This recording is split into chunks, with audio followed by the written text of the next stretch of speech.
लजपालों दे लड़ लगियां मेरे तो गम परे रहंदे। मेरे रश के कमर तूने पहली नजर जब नजर से मिलाई मजा आ गया। आंडा छिले छलाया लून लगे लगाया बारे आंडे लाया आंडे गरमाड़े लल पाई आंडे मैं तो डुरिया निजे जांदा। काले जे लिबास दी शकीनन कुड़ी दूर दूर जावे मेरे काले रंग तो। उच्ची पहाड़ी छले मुर्गा बिया लई बाजी वतन छुड़ाया अजे दुखियां ते नहीं राजी। हले वर्गा जमाने ते कोई पीर विखा मैनू। नाज़रीन, न्यूज़ रिकॉर्डर के साथ मैं हूं आपका होस्ट इसार इकबाल और आप देख रहे हैं हमारा YouTube news channel news recorder. Viewers, इस वक्त हम फैसलाबाद के एक उभरते हुए और चमकते हुए सितारे नौमर फनकार मोहम्मद ताहिर के घर जा रहे हैं और उससे उसकी गायकी के हवाले से बात करेंगे, उसकी तालीमी हवाले से बात करेंगे और उससे सुनेंगे बेशुमार गाने और आपको सुनाएंगे उसकी आवाज़। तो चलिए हमारे साथ।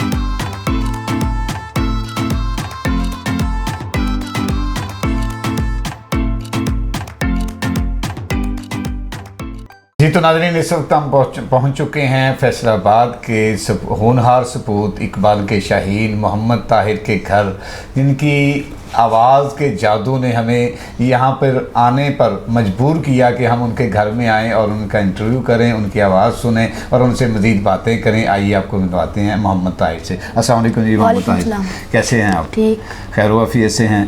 हाँ जी। तो माशाल्लाह, कौन सी क्लास में पढ़ते हैं? 9th क्लास में पढ़ते हैं। 9th में। कहाँ पे? जुमरा सिटी में government high secondary school. Government higher secondary school Chakjhumra में आप तालीम हासिल कर रहे हैं। हाँ, तो तालीम में कैसे हैं आप? बहुत अच्छी। आवाज़ तो माशाल्लाह आपकी हमने सुनी है, लोगों ने भी सुनी है, बहुत अच्छी आवाज़ है आपकी। और ये आपको शौक़ कैसे पैदा हुआ? मुझे पहले शौक़ था। यानी आपके ख़ानदान में कोई ऐसा कोई गायकी के हवाले से, गुलकारी के हवाले से कोई ऐसा शख्स को पहले से है? नहीं, हमारे ख़ानदान में नहीं, मैं ही बस। आप ही हैं। तो आप स्कूल में बज़्म अदब की तकारीब भी होती हैं, तो वहाँ पे आप पहले नाते भी पढ़ा करते थे? हाँ जी, अभी पढ़ता हूँ। अभी पढ़ते हैं? हाँ जी। माशाल्लाह। तो क्या रिस्पांस होता है आपके टीचर्स का? बहुत अच्छा होता है, वो शाबाश देते हैं माशाल्लाह, हौसला अफजाई करने के लिए। मुफ्त कभी कोई महफ़िल नात की कोई तकरीबात होती होंगी वहाँ पे, ज़ाहिर बात है, तो आपको इनाम वगैरह भी मिलते होंगे, अवार्ड कोई मेडल शेडल भी मिलते जी हैं? अभी नहीं मिला, कल मुकाबला हुआ था स्कूल में, सेकंड आया हूँ, उधर जाना है कल ही? अच्छा कल जी। फैसलाबाद जाना है सुबह। अच्छा, सुबह फैसलाबाद जाना है। तो माशाल्लाह, तो आपकी ये जो गायकी है, वैसे तो आपके बारे में एक वो नान बड़े खाते हैं और चने बड़े खाते हैं, तो ये इस बात में कहाँ तक सदाकत है? वाकई आप इतने नान खाते हो? नहीं, ये बात नहीं। वैसे तो माशाल्लाह आपकी सेहत अच्छी है, आप अल्लाह ताला आपको सेहत तंदुरुस्ती अता फरमाए। आप हमारे लिए कीमती सरमाया हो, आपकी आवाज़ भी अच्छी है। तो आप किस गुलकार से इंस्पायर हैं? मैं उस्ताद राहत फ़तेह अली खान साहब से। राहत फ़तेह अली खान साहब से कभी मिले हैं आप उनसे? नहीं, मिला नहीं। मिले नहीं है, यानी रूहानी तौर पे आपने उनको उस्ताद मान लिया? हाँ जी। उसके अलावा कोई गीत किस मतलब कौन कौन से गीत गा सकते हैं आप? सारे गा सकते हैं। पंजाबी के? पंजाबी में सारे। नबी करीम सल्लल्लाहु अलैहि वसल्लम के हुजूर कोई नात का नजराना अकीदत भी ज़रा पेश करके दिखाएं। मैं लजबालों दे लड़ लगियां, मैं लजबालों दे लड़ लगियां, मेरे तो गम परे रहंदे मैं लजपालां दे लड़ लगियां मेरे तो गम परे रहंदे मैं लजपालां दे लड़ लगियां मेरे तो गम परे रहंदे मेरी आसां उम्मीदां दे मेरी आसां उम्मीदां दे सदा बूटे हरे रहंदे मैं लजपालां दे लड़ लगियां मैं लजपालां दे लड़ लगियां मेरे तो गम परे रहंदे कदी भी लोड़ नहीं पैंदी मैनू दर दर ते जावां दी कदी भी लोड़ नहीं पैंदी मैनू दर दर ते जावां दी मैं लजपालां दा मंगता हां मैं लजपालां दा मंगता हां मेरे पल्ले परे रहंदे मैं लजपालां दे लड़ लगियां मैं लजपालां दे लड़ लगियां मेरे तो गम बरे रहंदे। माशाल्लाह जी, सुभान अल्लाह, क्या बात है, बहुत खूबसूरत आवाज़।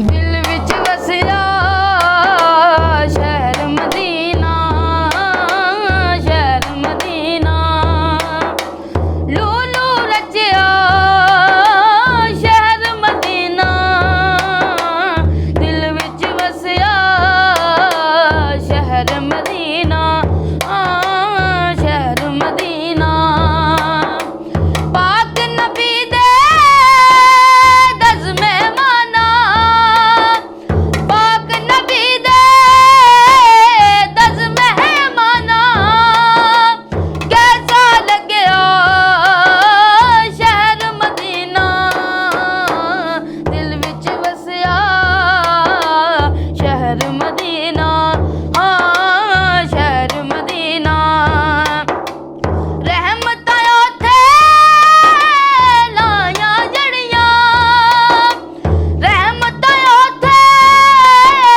लाइयां जड़ियां नूर च डुबिया शहर मदीना दिल विच वसिया शहर मदीना शहर मदीना। तो नुसरत फ़तेह अली खान साहब का ही कोई गाया हुआ गीत कोई अच्छा सा हमें भी सुनाएं। मेरे रश के कमर जी चलें, मेरे रश के कमल माशाल्लाह।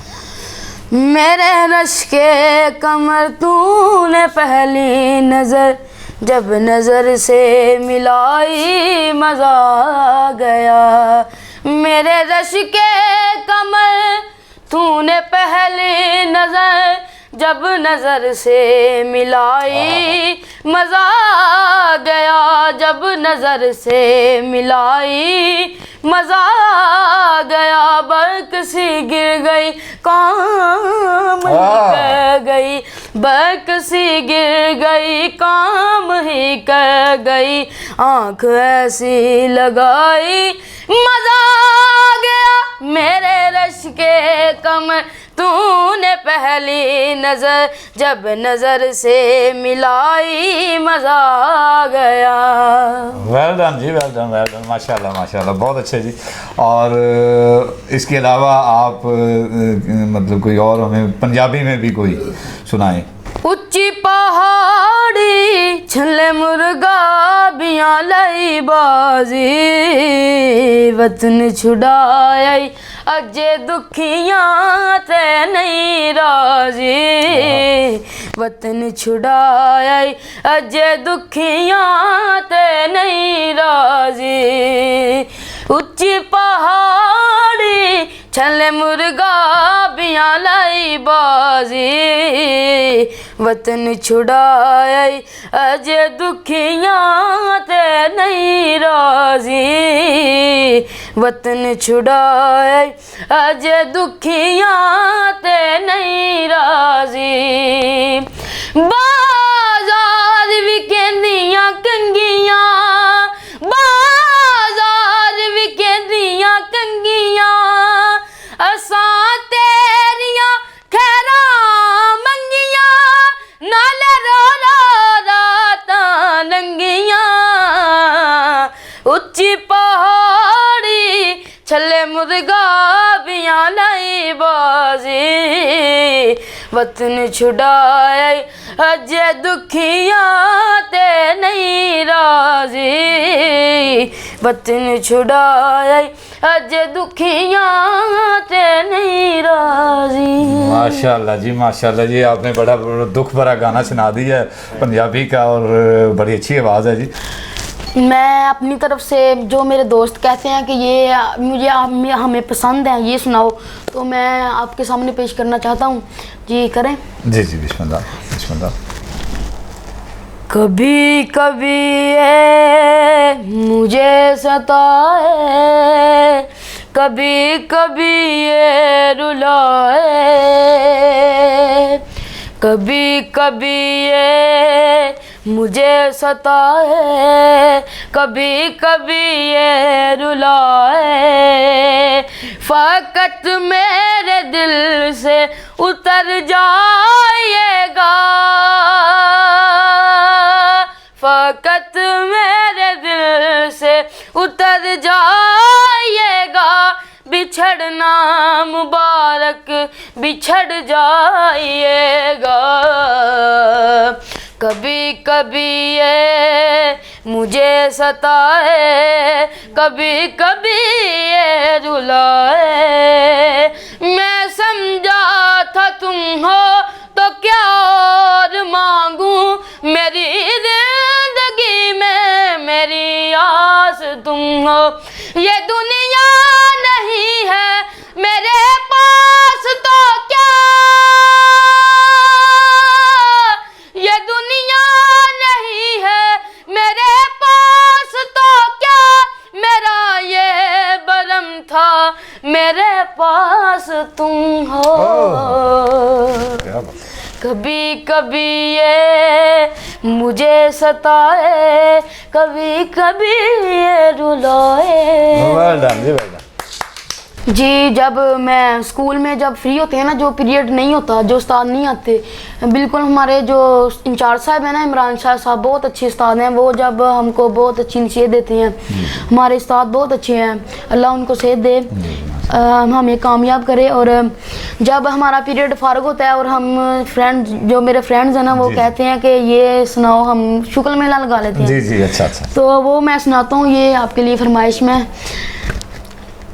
आंडा छिले छलाया लून लगे लगाया बारे आंडे लाया आंडे गरमाड़े लल पाई आंडे मैं तो डुरिया निजे जांदा आंडा बहुत आला ते लथ जू पाला लेके क्यों नहीं खांदा एदे प्यो दा साड़ा लेके क्यों नहीं खांदा एदे प्यो दा साड़ा लल भाई आंडे मैं तो टुरिया निजे जांदा लल भाई आंडे आंडे लल भाई आंडे मैं तो टुरिया निजे जांदा। ओए होए वाजिब ऐसे अंडों वालों को ना वैसे कोई मेडिसिन लेके देनी पड़ेगी क्योंकि उससे चला नहीं ना जाता तो उसके कोई गोडे गिट्टों में कोई दर्द होती होगी चलें उसका पता करते हैं जनाब। काले जे लिबास दी शकीन कुड़ी दूर दूर जावे मेरे काले रंग तो हाले उठे असी सोके मुंडे परदे ने होके लोड़ ही नहीं पतलों नु मेकअप दी 18-19 वी कुड़ी इंज चमकी उपर दी जांदी जिवें कंड सप दी सप तो ख्याल आया ओदी अख दा